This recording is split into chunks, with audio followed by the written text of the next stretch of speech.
Hello to all students. Cockroach के excretory system के बारे में पढ़ना है। और मेनली अगर देखें तो कॉकरोच के अंदर एक्सक्रीटरी सिस्टम कितने तरह से या एक्सक्रीशन कितनी तरह से होता है, तो 4 तरह से होता है। फर्स्ट तो हम देखें मेलपिगियन ट्यूब्यूल्स के द्वारा, फिर फैट बॉडीज़ यानी वसाकाय के द्वारा, और थर्ड है यूरिकोस ग्लेन के द्वारा, और फोर्थ है क्यूटिकल के द्वारा। तो 4 टाइप्स होते हैं। कॉकरोच के अंदर जो उत्सर्जी तंत्र है उसमें नाइट्रोजनस वेस्ट है, इनऑर्गेनिक सॉल्ट होते हैं, और वाटर की जो मात्रा होती है उसे रेगुलेट रखने के लिए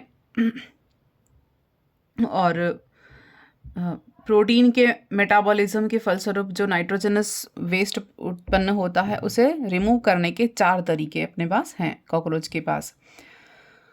तो respire amount of nitrogenous waste in organic salt water in blood regulates from excretory system. Waste is in form of uric acid. किस फॉर्म में होता है वेस्ट? यूरिक एसिड के फॉर्म में, यानी उत्सर्जी पदार्थ का फॉर्म क्या होगा? यूरिक एसिड रहेगा। तो पहला हम देखते हैं, हमारे पास 4 प्रकार हैं कॉकरोच के उत्सर्जी तंत्र के। कितने प्रकार होते हैं ये भी क्वेश्चन डायरेक्टली आ जाता है एग्जाम में।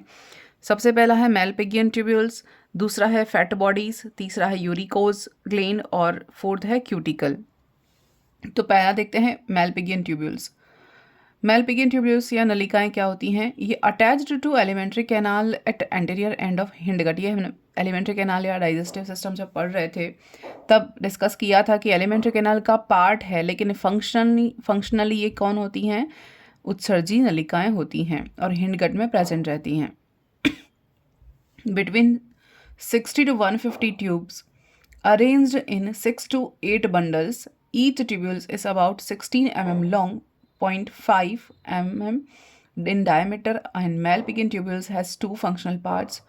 Granular cells of distal secretory part extract nitrogenous waste, which are salt of uric acid, as potassium urate and water from hemolymph from urine.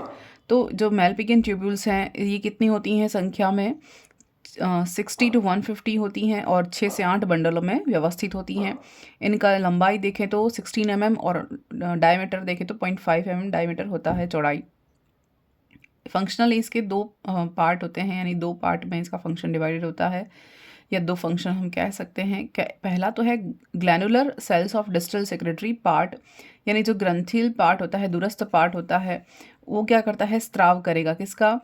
Secretary part होता है, क्या करेगा? Extract nitrogenous waste which are salt of uric acid, यानी uric acid के जो salts हैं, nitrogenous waste हैं, उनको एक्सक्रीट करेगा एज अ पोटाशियम यूरेट को भी एक्सक्रीट करेगा, यानी कि इनको बाहर निकालेगा। और दूसरा फंक्शन क्या है? Water from haemolymph from urine, यानी कि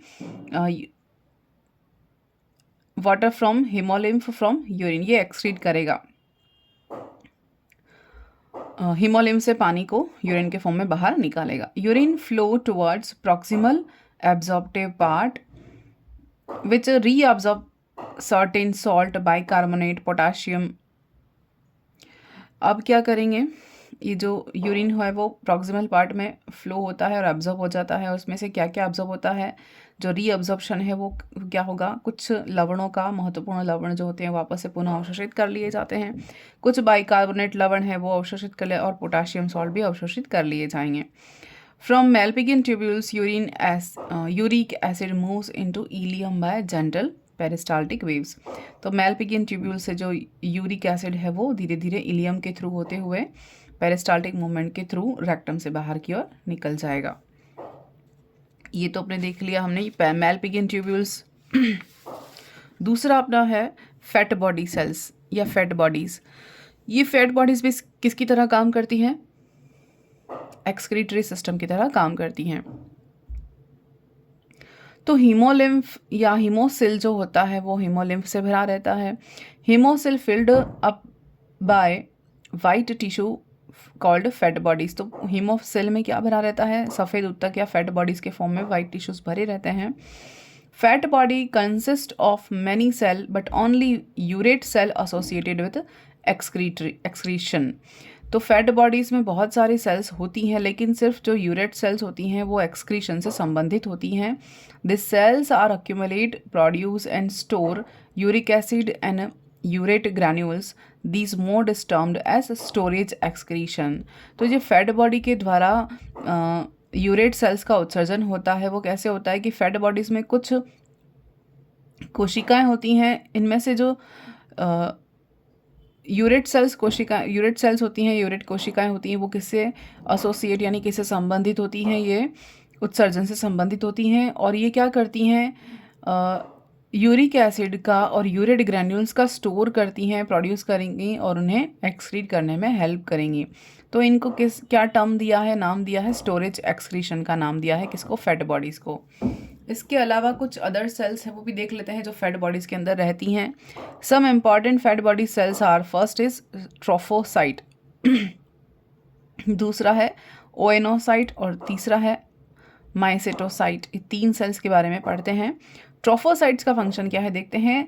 that stores reserve of fat, glycogen and protein. और ट्रोफोसाइट क्या करेंगी, ये किसको स्टोर करेंगी, रिजर्व फैट और ग्लाइकोजन और प्रोटीन्स को रिजर्व करेंगी।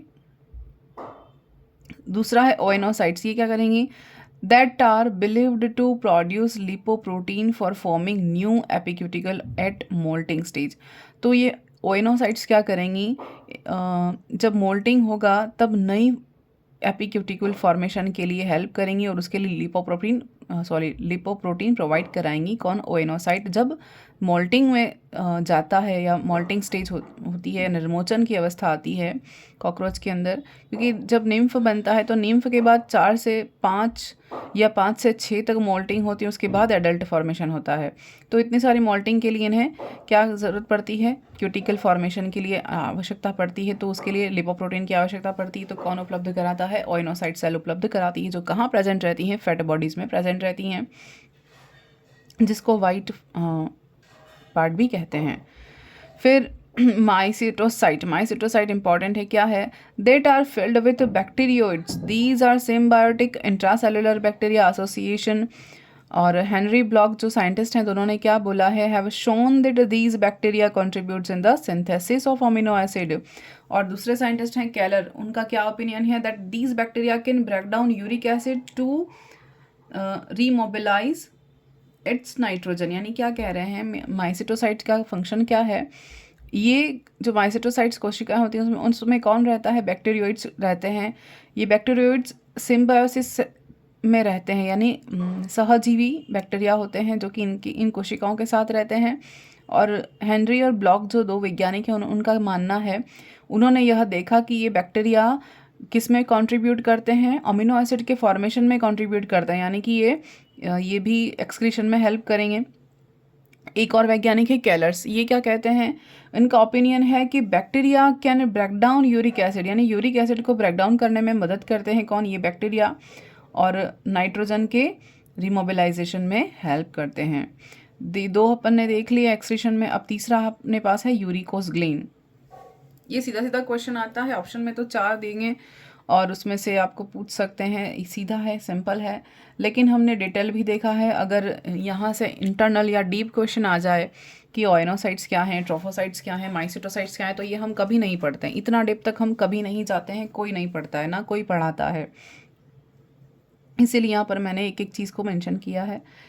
यूरिकोस ग्लैंड, क्योंकि मोटे मोटे तौर पर जब पढ़ाई की जाती है या पढ़ाया जाता है तब हमें सिर्फ एक्सक्रीटरी सिस्टम इम्पॉर्टेंट है आर्थ्रोपोड में, और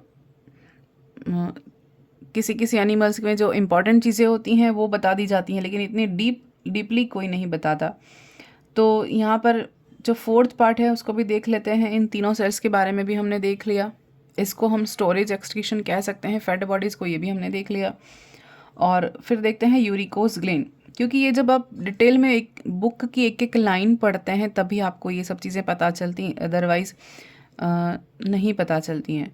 फिर यूरिकोस ग्लैंड में क्या होता है, male cockroach possess the mushroom gland. Mushroom gland भी फेमस है, तो इतना भी नॉलेज ऊपर ऊपर से सबको होता है कि यूरिकोस ग्लैंड्स क्या हैं, मशरूम ग्लैंड्स कहते हैं और एक्सक्रीशन में हेल्प करते हैं, ये चीज़ें हैं। लेकिन आगे देखते हैं इसमें कि ये किस में पाई जाती हैं, केवल मेल कॉकरोच में पाई जाती हैं मशरूम ग्लैंड्स, और इसको यूरिकोस ग्लैंड भी कहते हैं, या हम इसको यूट्रिकुलाई मेजोरिस भी कहते हैं। क्या कहते हैं, यूट्रिकुलाई मेजोरिस।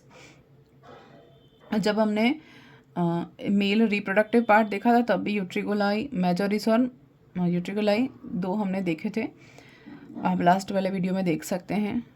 अभी हम आगे और डिस्कस करेंगे जब मेल रिप्रोडक्टिव सिस्टम बाकी अपना देखेंगे। तो these tubules store uric acid storage excretion, ये जो ट्यूब्यूल्स होती हैं यानी मशरूम ग्लैंड्स का है या यूरिकोस ग्लैंड का है या यूट्रिकुलाई मेजोरिस का है, ये क्या करती हैं, इनका फंक्शन क्या है, ये यूरिक एसिड को स्टोर करती हैं और डिस्चार्ज करती हैं, discharge it over the spermatophore during copulation. तो कपुलेशन के टाइम पे, कपुलेशन के साथ ही क्या करेंगी, ये जो यूरिक एसिड को स्टोर करके रखा हुआ है उन्हीं के साथ ये स्पर्मेटोजोआ जब स्पर्मेटोफोर जब रिलीज़ करते हैं उन्हीं के साथ ये वेस्ट या यूरिक एसिड या वेस्ट प्रोडक्ट को, नाइट्रोजनस वेस्ट को बाहर की ओर निकाल देंगे। They serve as storage excretory organ, इनको क्या कहते हैं, स्टोरेज एक्सक्रीटरी ऑर्गन कहते हैं।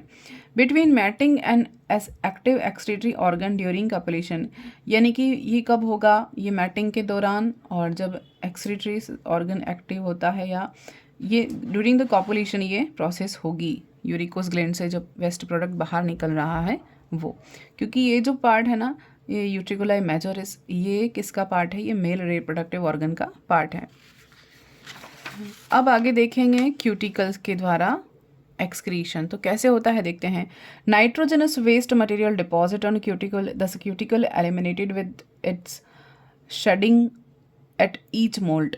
तो जो नाइट्रोजनस वेस्ट होता है वो नाइट्रोजनस वेस्ट का मटेरियल कहाँ पर जमा हो जाता है, क्यूटिकल के ऊपर जमा हो जाता है धीरे धीरे।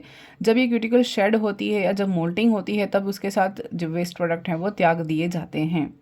ये चारों टाइप अपने उत्सर्जन के पढ़ लिए हैं क्योंकि ये इंपॉर्टेंट है, बहुत इंपॉर्टेंट है, और इससे ऑर्थ्रोपोड के जो उत्सर्जी तंत्र हैं वहाँ से प्रश्न बनते हैं।